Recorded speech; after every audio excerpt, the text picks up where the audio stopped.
Whoa, what happened here? Upon entering my house, I find furniture toppled over and belongings strewn about. Someone had ransacked the place. I have to call the police. I quickly reach out to the authorities and also call my part-time workplace to inform them that I won't be able to make it for my evening shift. I notify my in-laws to come over, and just to be safe, I send a WhatsApp message to my husband John, who's due back tomorrow after a long absence. Mary, are you all right? What's going on? Is everything okay? My in-laws arrive just as the police do. During the police investigation, it turns out that no high-value items or banking cards are missing. Above all, I'm relieved I didn't walk in on the intruder. What's missing seems to be daily necessities, clothing, food, and children's items. Wait a minute. Haven't I seen this scene before? From my past experiences, I have a hunch about who could be responsible for this. My name is Mary, a 27-year-old housewife. My husband John is 30 and currently on a work assignment away from home. We have a preschool-aged son and have been married for 5 years. We were hoping for a second child, but the timing clashed with my husband's work assignment, which has already lasted 2 years. Although he tries to come home twice a month, there are busy periods when he can't make it. I last saw him 2 months ago. To stay connected with our son, he had set up a network camera at home, but he's only used it once due to his busy schedule. I had been hesitant to consult him about one issue, not wanting to distract him from work. It concerns my sister-in-law. Just as I was about to speed through the household chores after dropping off our child at preschool, the problem person shows up. Hey there. Oh, sister-in-law, hi. What brings you here today? For the past 3 months, sister-in-law has been regularly dropping by our home, unannounced, just making herself at home. Sister-in-law is 34 and the mother of 4, part of a big family. The family has kids ranging from infants to elementary schoolers. 2 of their preschoolers even go to the same preschool as my child. My sister-in-law, or SIL for short, is a large woman with a blunt personality for better or worse. Whether it's shopping or dining out, she always wears sweats. When she showed up at preschool events in her standard sweatshirt and sweatpants, even I was shocked. Sure, she's known for her casual attire, but she's also known for picking fights. So much so that I'd rather not cross paths with her at preschool lest people find out we're related. She has a habit of taking things from our home on a daily basis. Taking these cookies, okay? You took some yesterday. We can't keep giving you things. What? You're imposing me? It's John's money anyway. You have no right to complain. She asserts that since I'm a stay-at-home mom living on John's money, she can intimidate me. After all, it's a mother's job to support the kids. You have just one while I have many. It's only fair you help me out. We initially chatted because our kids were close in age and I thought we might get along. Now she just says unreasonable things like this. Sister-in-law works part-time at a lottery ticket store in the evenings. She usually visits when she knows I'll be home, like after dropping the kids at preschool. When the kids come home from preschool, or even during dinner preparations and mealtime, she'd just barge in and rummage through the rooms. Not only that, she leaves everything a mess and, of course, never bothers to clean it up. We receive $600 a month for living expenses from John, separate from rent and utilities. It used to be more than enough, and I was even saving money. Although John had always told me to feel free to spend money on what I like, I have been saving it for a rainy day.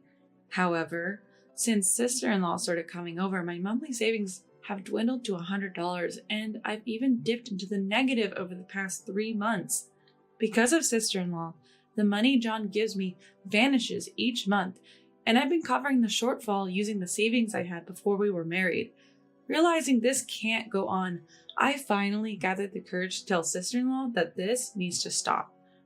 Sister-in-law, it's getting tough for us too. Please pay for the items you take. Why? Just get more money from John. We have a lot of kids and need it. You're costing us $200 a month just on household items. What? You're charging your own family? It was clear reason would not get through to her.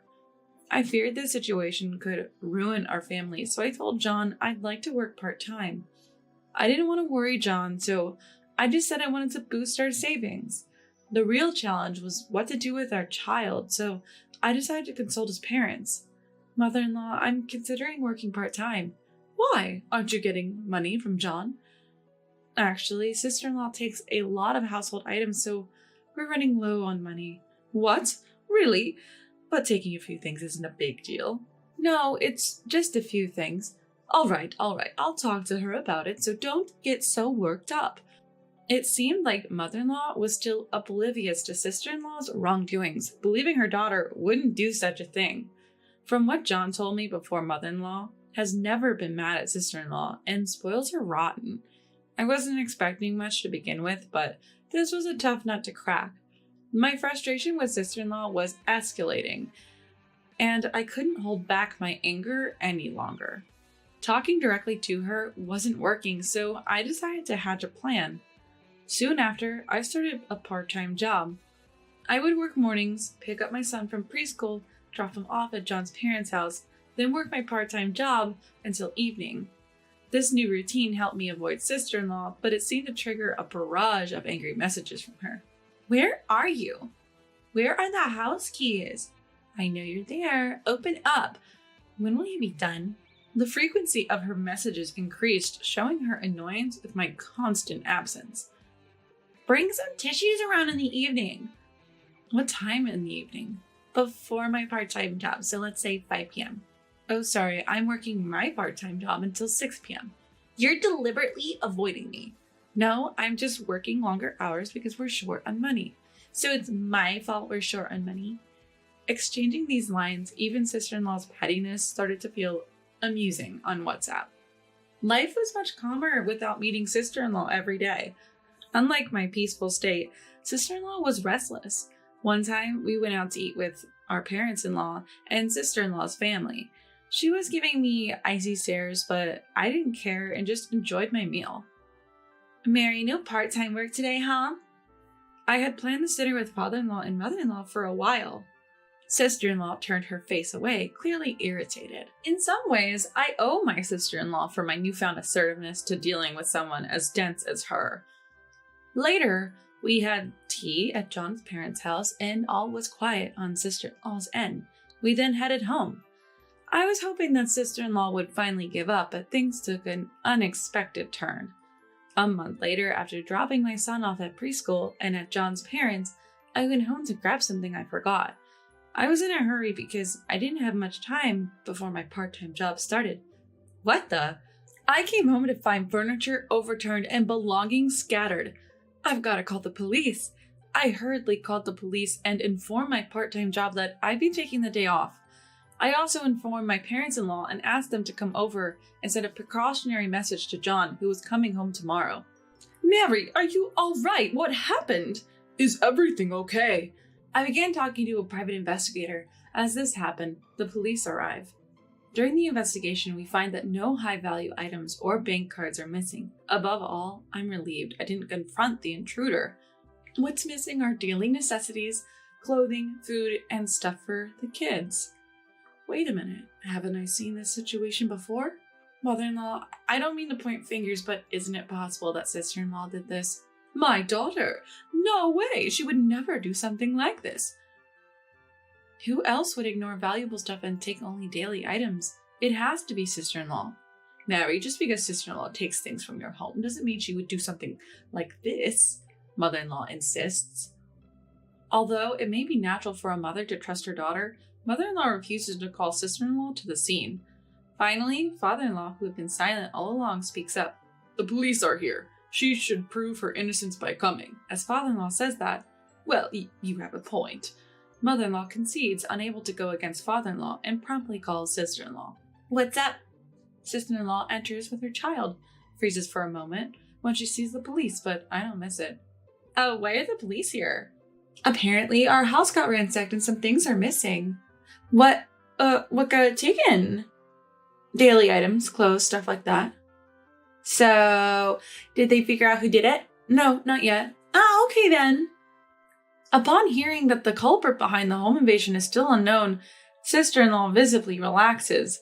Suspicious of sister-in-law's reaction, father-in-law starts to question her. Be honest, if you're caught on a neighbor's camera, you're the one who will be in trouble. It's not me! As this dialogue unfolds, I get a call from John. Mary, are you alright? Any injuries? Yeah, I'm fine, and our son was at your parents' house. Good. Any leads on who did it? Actually, I hadn't talked about this yet, but I explained everything to John. Why didn't you tell me earlier? I would have warned her. I'm sorry, I didn't want to worry you. Have you checked the camera? Camera? Remember? I installed a network camera so I could talk to our son. Is it still there? Oh, right!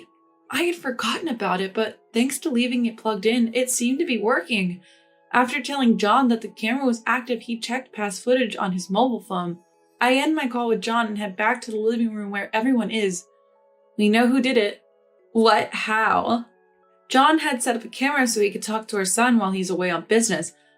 Uh-huh. And the footage shows this person. I show the mobile phone to the police and my parents-in-law and their sister-in-law, rummaging through the house, then leaving with bags full of stuff. How did you get into the house, sister-in-law? I press her for an answer and sister-in-law falls silent. Tell the truth. Father-in-law interrogates sister-in-law with a stern look. Well, the thing is, sister-in-law slowly starts talking. I noted the lock code while relaxing at my parents' house. I then asked someone I know to make a duplicate key. While father-in-law looks at sister-in-law in disbelief, mother-in-law keeps her head down in silence. Mother-in-law, are you okay? As mother-in-law's shoulders tremble, I wonder if she's crying because she feels betrayed by her daughter. You foolish daughter! Mother-in-law screams, her face turning red and filled with an unprecedented rage. Mom, I just took a little, that's all. What do you mean, a little? I've been giving you around $200 every month because you said it was tough with the kids. If you were stealing supplies from Mary's house, what happened to that money? Apparently, mother-in-law had been giving sister-in-law about $200 every month. I can't even look people in the eye knowing my daughter ransacked a house like a thief. It's all my fault for spoiling you. Come clean about everything. Sister-in-law, who had never been yelled at by mother-in-law before, shrinks back, her eyes welling with tears. It seems she spent the money she received from mother-in-law for daily necessities and on her own clothes and bags, but something doesn't add up. We all find it strange that sister-in-law, who always wears sweatshirts and sweatpants, claims to be buying clothes for herself. So where are these clothes and bags you supposedly bought, sister-in-law? They're at home. Then sell them, turn it into some money, and pay back what you've taken so far. This is complicated. Sister-in-law, who's bad at giving up, was desperately trying to come up with an excuse. Then her older child casually let something slip. The clothes aren't mom's anymore, so they're not at home, right? What? Turns out she had been buying men's clothing and bags. Did you buy them as a gift for Dad?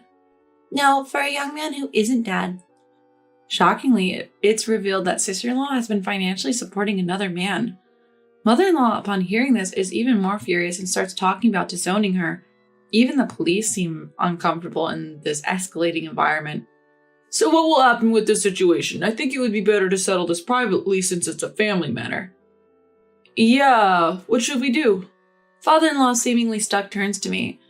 At that point, sister-in-law frantically latches onto me. Mary, you wouldn't actually press charges, would you? Think about how sad it would be for the kids if their mom got arrested.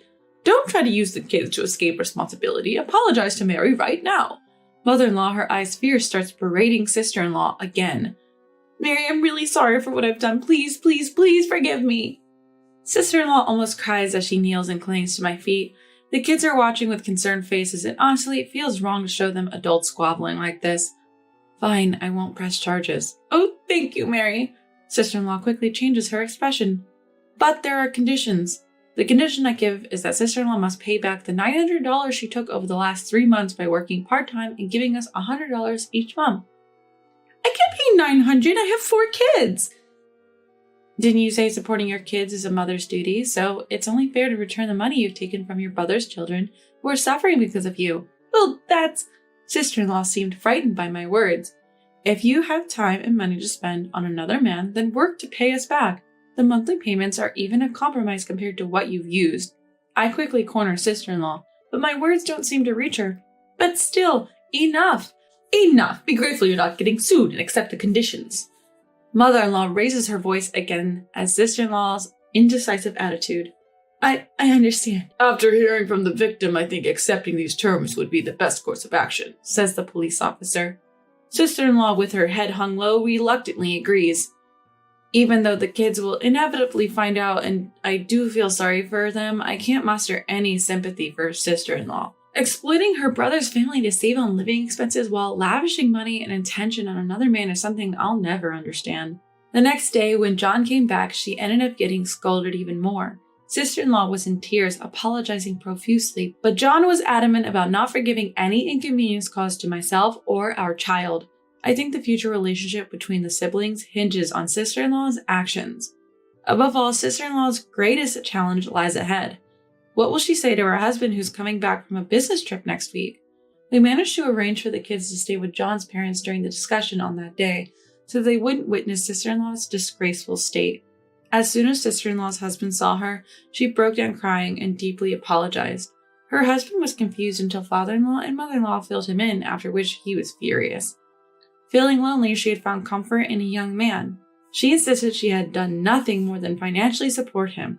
She said she'd repay the money to her brother and his family, but from the husband's perspective, it was understandably infuriating to come home from work to this mess. Though he blamed himself, the thought of the kids made his heart ache.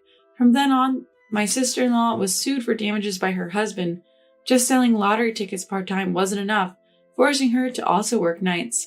Under such dire circumstances, her previous aggressive demeanor faded away as if she were a changed person. Once so quick-tempered and argumentative, especially around the preschool, she's now so unobtrusive. She's hardly noticeable. As for our family, John returned home after his work assignment was over, and our son was absolutely thrilled, enjoying each day. I continue with my part-time job thinking it best to save as much money as possible, but I recently fell ill and had to visit the hospital. According to the diagnosis, we were delighted to learn we're expecting our second child. John was thrilled, and we later safely welcomed a baby girl. Now, as a family of 4, we cherish our happiness.